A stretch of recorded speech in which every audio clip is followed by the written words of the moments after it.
Yeah, I guess it's my turn to teach again. Brother Stacy, all ready to go back? All right. Well, you guys are in for a real treat today. Not really. I was trying to make it sound good anyway. Brother Olson's going to love this one. So this is right along his lines. I gave it a title just because if I don't, then I don't know about anybody else, but I got stacks of papers laying around with stuff on them, and if I don't put something to them, this is more for me than you guys. But I'm going to tell you what it is. It's called Part of the Herd. Yeah, you like this one. So, yeah. So this is what we're going to talk about today. We're going to talk about being part of the herd. It could be part of the flock if you wanted it to be. I was a little confused about that this morning. I had to read up on that because I was like, I didn't know what the difference was between a flock and a herd. Because you don't hardly ever hear about a herd of sheep. It's a flock of sheep, right? But what it is, they say that it's a flock if it's only 4 or 5, but I never did. Growing up on the farm, never heard, our 4 or 5 milk cows we had, we didn't call them a flock. So that was just a small herd. However, I know most of the time guys are all right with being compared into the whole herd thing. Women, not so much, thank you. Women, not so much. So, because when you talk about herds, and you talking about the male that are in them, you guys know what you get out of like horses? You have like a stud horse. Guys are all right with that. All right with being the stud. They're all right with being the stallion, the leader of the band, the herd. And they're all right with that. Women, probably more all right with horses because, you could be a mare or a filly. Everything's good. When it comes to cattle, guys are still all right because we won't be the lead bull. It's masculine. We'd probably stick it on a bumper sticker or something. You guys, women, no. They don't want to be called a cow or a heifer. Right? Yeah, we're going to talk about it anyway, but... And just so we're not going to call each other names here, all right? Because you know how things are. We're going to let you choose your own pronouns in reference to where you are in the herd. So keep it to yourself. No references to age or size. So whatever pronoun you choose to be, you can be what you want to be in this. But you will be something. So you got horses, you got a lead stallion, you got a lead mare, you got a lead bull, you got a lead cow. There's some differences in what is domesticated and what is in the wilderness. I kind of feel like that it's kind of like as men, we get married and women domesticate us to the best of their abilities because we are a little out of hand. You guys, we need women in our lives, and I don't care if you ever get married, but you need a woman in your life, even if it was your mom, even if it's your friends, because us guys, we need some guidance. We need some womanly influence in our lives. And women, you guys need some manly influence in your life. And we need it needs to be proper because you need to have some security. Women need security in their life. Men just need guidance because we're about half cocked all the time. And I'm not sure being domesticated is the best thing when it comes to herds, because I almost feel like that God wanted us to be in the wilderness and to take the wilderness and put it into its place, and that the wilderness should serve us. If you have a herd of wild animals, okay, they live off the land. The land is provided for them. The one big difference is they don't have anybody to care for them. They tend to take care of themselves. Thus, a lead stallion, a lead bull, that's what you have out there, and they are for protection and security. And you have a lead mare, and you have lead cattle, the cows, that learn, and they know where their security's at, and they've been led enough times to the places where there is grass and where there is water. They know where the dangers are at, and they have a tendency, when in the absence of being led, they'll do it themselves, and all the young will follow them, because that's the chain. And as much as it says, that's the chain of command through the herd. And this is just the way it is. So what we do, and I promise you guys I'm going somewhere with this. I'm going to have to get there quick, but I promise you I'm going somewhere with this. So what we do is even in the wild, even if they're domestic, it doesn't matter. So the old cowboys used to have roundups. So what they would do is, for instance, you guys have seen this in movies. So if you're gonna go get a herd of horses was worth some money back during the war. The military wanted them for all their riders. So what they would do is they would go out and they would find big bands of horses, 20, 30, 50 of them, however how many was running.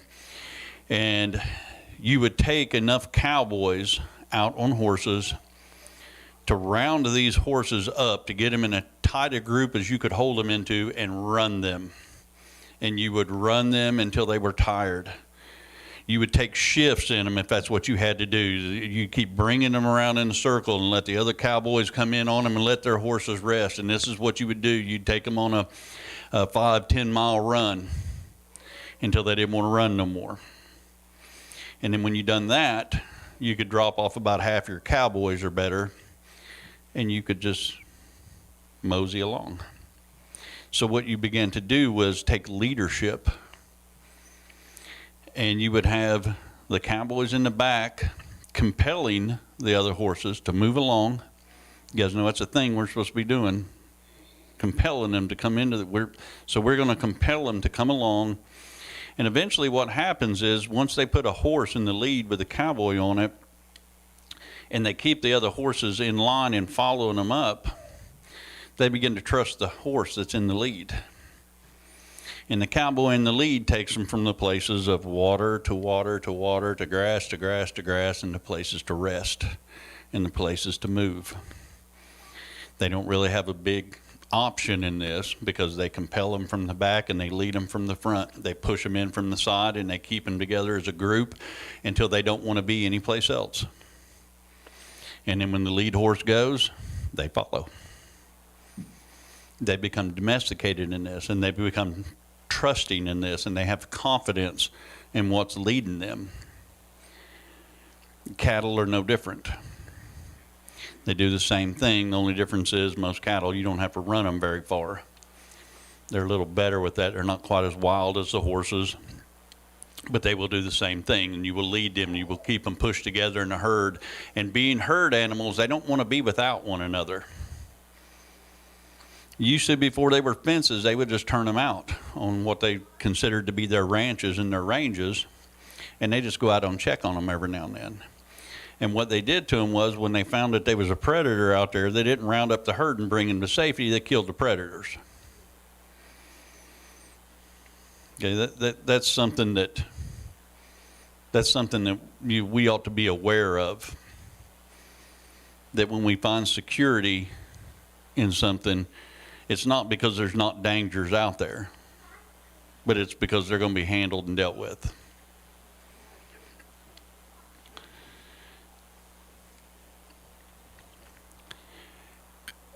So we're gonna move on just a little bit into sheep, because this is how we're referred to sometimes in the Bible, right? We're sheep. And here we kind of got the same dynamics in this as we have rams, which is the males. You know what the females are called? Called ewes. And this was something I really didn't know, but pretty much anything under a year is considered to be a lamb. I thought that was kind of interesting to me when it came to growing up. So we're just going to talk just a little bit on the growth of the flock or herd. I first wrote down here I was going to touch a little bit on progression, and the Lord spoke to me and said that's the wrong word. We're not going to talk about progression. We're going to talk about growth. Because this is what we do, is we look at things, and if they're not growing the way, we consider that's progression. If they're not growing the way we think they should, then we're not progressing the way we should. And the fact is that all of us are still the same, and I heard this not too long ago, and what he said, if you took, you guys may have heard this before, I'm sure some of you have, he said, but if you take an apple, and you hold it in your hand, everybody looks at it and they agree it's an apple. And said you can take something off the tree that's real small and green and bitter and everything, and it would still be wrong for you not to call it an apple. But it's not. We don't see. It's not, to us, it's not usable. But God sees the potential in all that. Because this apple still has the same seed. It's just not been given enough time yet, and it's not mature enough yet. It's not grown enough yet. So when we look at things in the other world, that's the way that we are. We're just not grown yet. We're still lambs, but we're not supposed to be. Y'all, I want to get we're not supposed to be. So we're gonna go to John 10, because we're going to talk about the Good Shepherd for just a minute. Yeah, I'm finally going to get you some Bible, so you guys all feel better about this.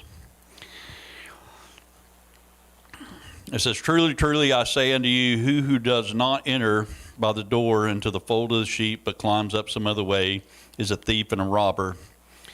But he who enters by the door is a shepherd of the sheep. To him the doorkeeper opens,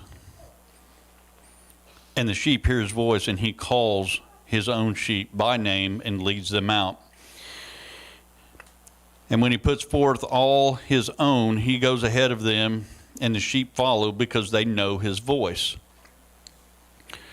A stranger, they just will not follow, and they flee from him because they don't know his voice. They don't know the voice of strangers.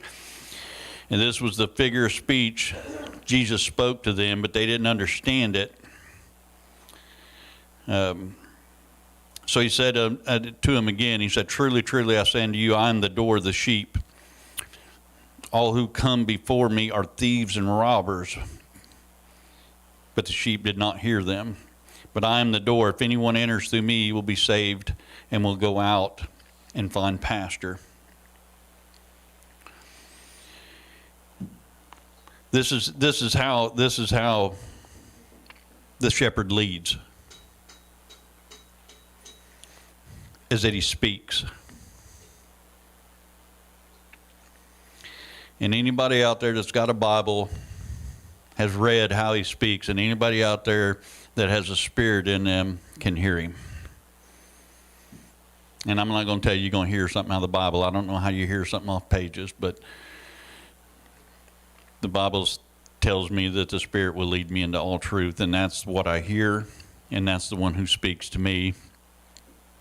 And when we hear it, we'll follow. And this is the same thing. We are taken to pasture and to water. We're cared after. We're looked after.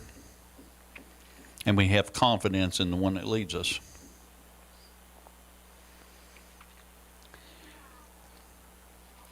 So this is one of the important things that the Lord brought me to, that if we don't have confidence, we won't have peace. And if we're not going to have this, we will not rest without worry. And just so you're clear, with worry, there is no rest. You won't find it there.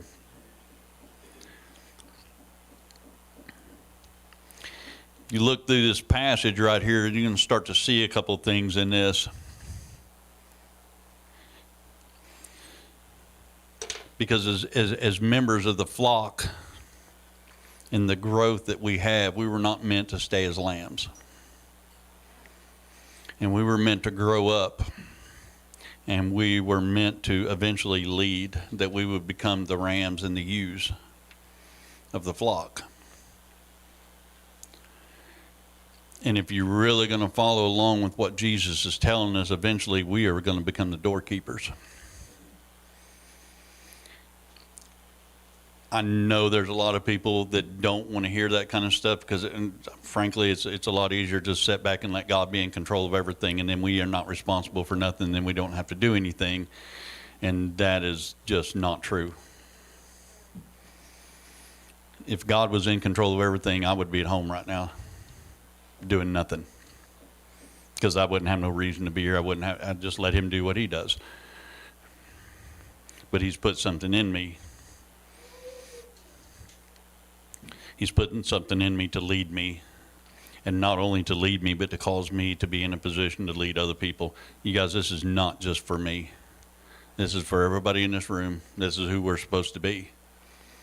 We don't want to hear that. We want to hear that, it's all right. We'll come to church. We'll be that pew warmer.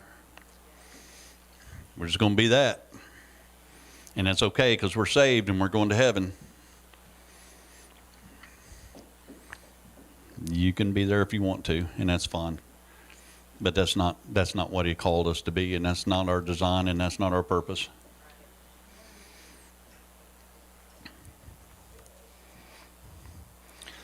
You start to understand and realize that we're to step up as doorkeepers. We're also supposed to be speaking in his words with his voice. Now, that's another one of them things right there that people's like, well, I'm not Jesus. Well, you better realize that when he sat down to the right hand of the Father, you're sitting with him. Heavenly places. This is where we're seated at. And when God looks and to see the Son, he sees you. We're supposed to be the sons and daughters. He's not looking for the servants. He's not looking for the slaves. He's not looking for the bondsmen. That's not who he's looking. He's looking for his sons. He's got enough workers up there all on his own. I have no idea how many legions of angels there are. I don't know. That you understand, they don't just work for him; they work for us. This is the divine order of things, and we've missed this someplace, and we've put ourselves in a place where angels belong, and we're trying to do stuff that I'm not even getting into that. But I wanted to say this. Has everybody heard that expression, sleeping like a baby? Do you know why babies sleep the way they do? And you know, everybody in here, you've seen them babies sleep, and they're like, on their belly, on their back, it don't matter. They're laid wide open. I mean, it's just, life is good. Life is good. I got my belly full and my diaper empty, and I'm off to sleep. And they sleep with confidence. They rest in that. And they rest in that assurance of carefree life. Because even though the baby, maybe it doesn't know that you're mom and dad. I have no idea what it knows. But it knows one thing, that whenever something was needed, you came and took care of it. And it has complete confidence that every time something needs to be done, you're showing up. So the question becomes, every time that you have needed something in your life, did he or did he not show up? Never leave you nor forsake you. And yet we run around like he ain't showing up. We run around like it's like Well, I know he did it last time, but I don't know if he'll do it this time. What changed? Nothing. Not a thing. That's still Dad. He's still coming. He still sent somebody after us. He never left you anywhere. He brought a toe strap. I don't care what you stuck in. He's dragging you out of it. It's going to happen.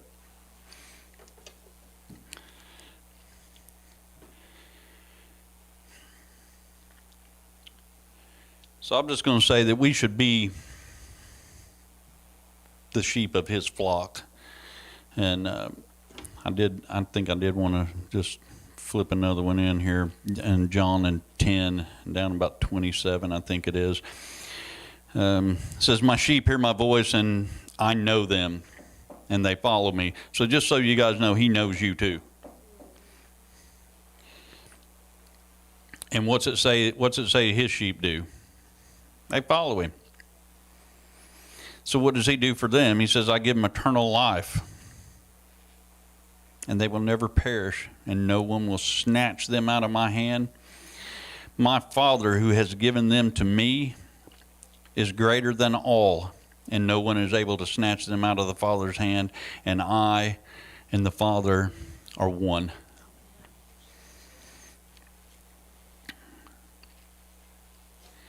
I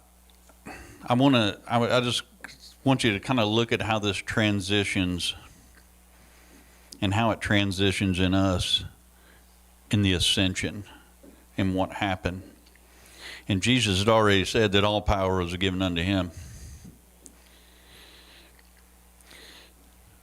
When you realize what happens in the ascension, that when he gives to us, when we receive what he has got for us, you got to understand what came to be inside of us. And you got to understand there's no more lack. That it's all been fulfilled. And it's all in you. And this is the place where we should be moving from lambs to doorkeepers.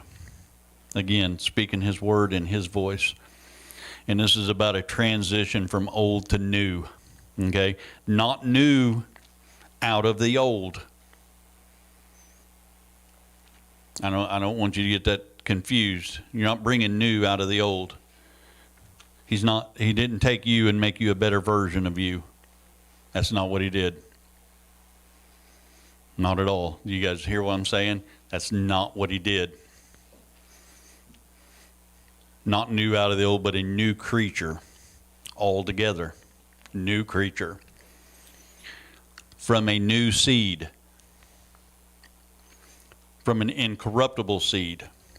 A new word, new speech. Filled with righteousness, anointed to bear the fruit of the kingdom, chosen to be the doorkeeper and to lead the sheep back into the fold. All the things that Jesus done, we were supposed to be doing. He said that you would do the things that I done and even greater.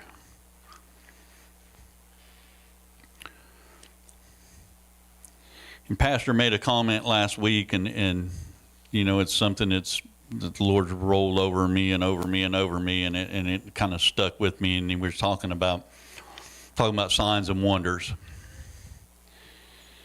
And this is kind of what we do. And talks about following him for the fishes and the loaves, and we follow him for the signs and the wonders, and not because of who he is. And at some point, we're going to have a realization that we are not to be following for the signs and wonders, but the Bible says the signs and wonders are going to follow us. And we as people of God are looking for signs and wonders to walk after. Because we want to be in the church where that stuff's going on.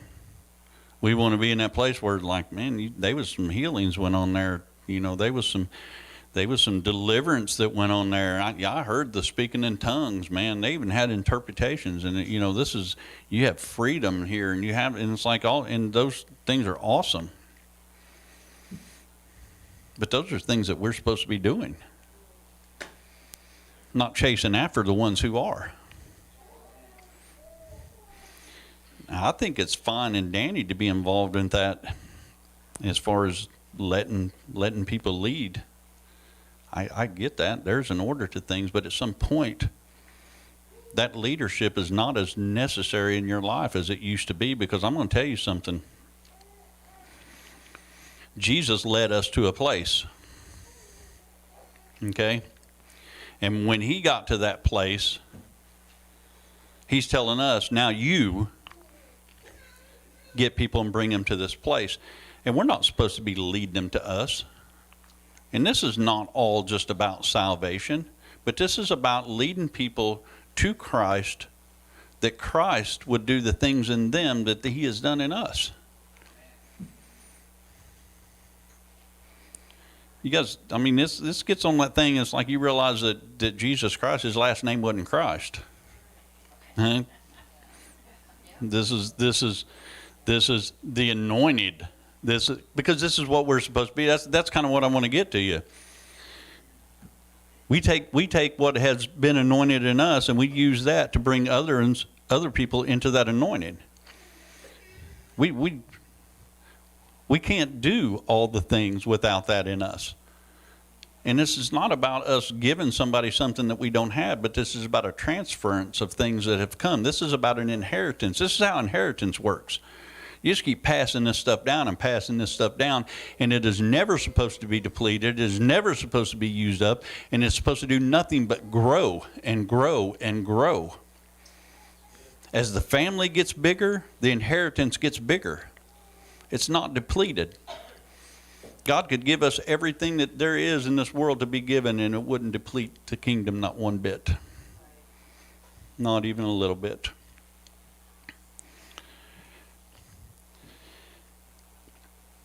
We need to get a revelation about how much better the new is than the old. And this is not even comparable. And I'm going to give this to you real quick. And this is Isaiah 53, 5 through 12. And I'm not going to read it all. This is Old Testament. But I want to point something out to you in what it says here. And it says, by his stripes we are healed. Okay, and this was Isaiah looking into the future, looking into the things that were to come. So if you want to go to the New Testament, 1 Peter 2 and 24, it says, by his stripes we were healed. So this is about an inferior covenant of the Old Testament and a superior covenant in the New Testament. This was about the things that were to come, but when it talks in 1 Peter, this is about the things that are. And we need a revelation about how much better it is to be a doorkeeper than the lamb. We need to know how much better it is that following Christ is than it is to follow the law.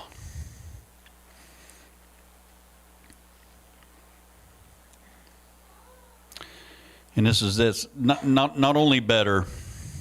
This is not about not only better, but this is about what we are designed to do. Not to get saved and go to heaven, but in being saved, discover our true design and our purpose. This is in the newness of Christ. This is in the newness that we're supposed to be walking in. Old things have passed away, and all things have become new. And if all of these things are not new in your life yet, that's all right. We're still in the sheepfold, and we're still following along. But there's going to be a time when leadership transfers, and the leaders that you've always looked to are going to graduate into something else. And you're going to have to step up, and you're going to have to lead in that. The stallion's not there, the lead mare takes over. That's the way it works. And if the lead mare is not there, then the second in command takes over behind her. This is just the way it works. And when that stallion dies, there'll be another one come up and take his place. And when that mare passes away, there'll be another one to come and take her place. And this is the way of the things operating here on this earth. And this is how God told us to be, was to step into place. Do the things that I have done and even greater. And that's all I have for today.